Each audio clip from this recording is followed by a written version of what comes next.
Voici Rebecca. Spontanée, créative, drôle, pleine d'énergie, elle aime la vie. Hé, c'est le pied ce projet! J'adore avoir plein d'idées! Elle déteste s'ennuyer, les discussions fatigantes qui n'en finissent pas, les gens pas cool. Pierre ne comprend pas l'attitude de Rebecca. Ses actes sont guidés par ses valeurs. Il sait qu'il est important d'être précis et n'en attend pas moins des autres.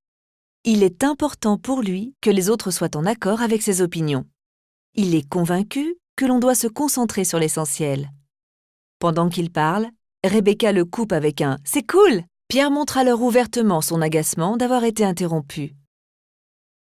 La curiosité de Thomas est piquée au vif. Il souhaite comprendre pourquoi Rebecca et Pierre se disputent souvent. Il analyse tout ce qui se passe avec son esprit logique. Il emploie au mieux son temps. Il préfère rechercher des solutions, résoudre des problèmes, ce qui lui vaut souvent d'être reconnu pour ses brillantes réflexions. Anne ressent que Pierre et Rebecca sont encore en train de rentrer en conflit et elle s'en inquiète.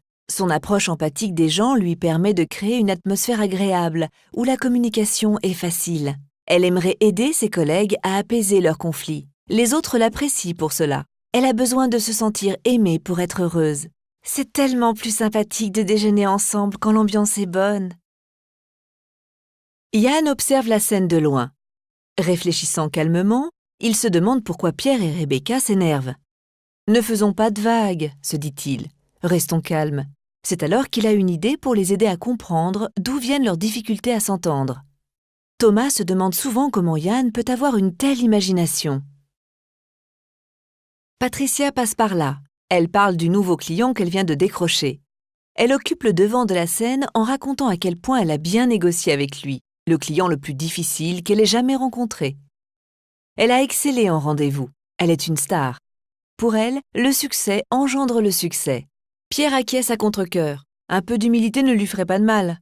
Thomas analyse la stratégie de vente de Patricia. Rebecca s'exclame tout d'un coup « On va fêter ça au resto ce soir, trop top !» Anne réserve une table au chaleureux restaurant italien, pendant que Yann réfléchit à ce qui se passera pendant la soirée.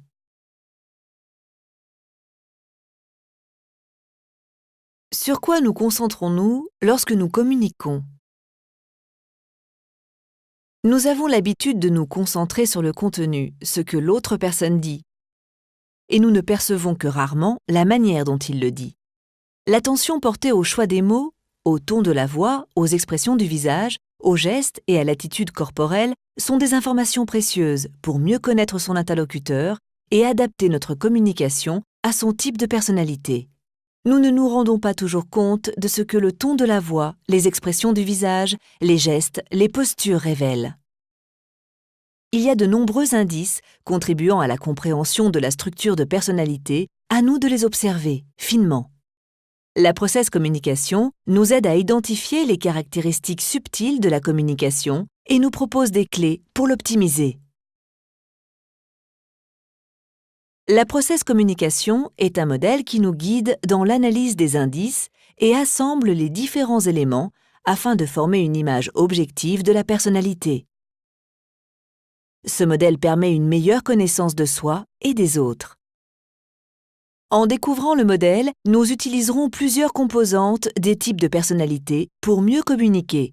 Les façons de percevoir le monde, les modes de communication préférentiels, les styles de management, les différentes façons d'être motivé ou les causes de démotivation, ainsi que les comportements sous stress de premier, second et troisième degré. La process communication est une aide précieuse dans la connaissance de soi et des autres, qui sont les conditions d'une communication positive et dynamique. La structure de personnalité est l'élément central du modèle process communication. Dans ce modèle, nous représentons la structure de personnalité avec la métaphore d'un immeuble à 6 étages ayant un ascenseur pour se rendre à chaque étage. Cette métaphore nous aide à réaliser à quel point la combinaison des 6 types de personnalité et des niveaux d'énergie associés forme une structure de personnalité unique. Nous pouvons utiliser à volonté notre ascenseur pour accéder au côté positif de chaque type de personnalité en nous, à condition que nous ayons l'énergie pour le faire. La process communication nous permet de comprendre ce dont nous avons besoin pour une communication positive.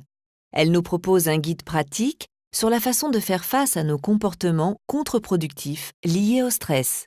Nous pouvons mieux comprendre nos vieux démons et mieux les gérer. Nos comportements sous stress sont à la fois prédictibles et gérables avec ce modèle. L'application de la process communication nous aide à créer et à entretenir des relations professionnelles et personnelles authentiques, coopératives et durables. La process communication peut être appliquée dans tous les champs de la communication.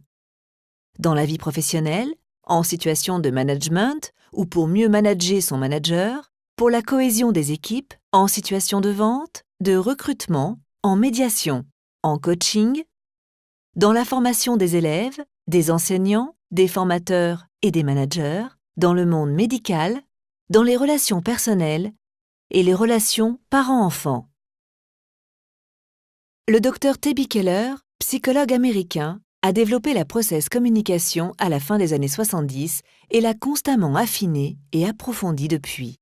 Ce modèle s'est avéré si efficace dans la prévision des comportements de stress que la NASA l'utilisa dans la sélection et l'entraînement des astronautes sous la direction du psychiatre en chef, le Dr Terry McGuire.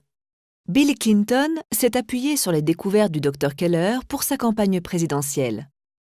De nos jours, dans le monde, de nombreuses entreprises, coachs, consultants, écoles et universités utilisent la process communication pour maintenir des relations de qualité avec leurs partenaires.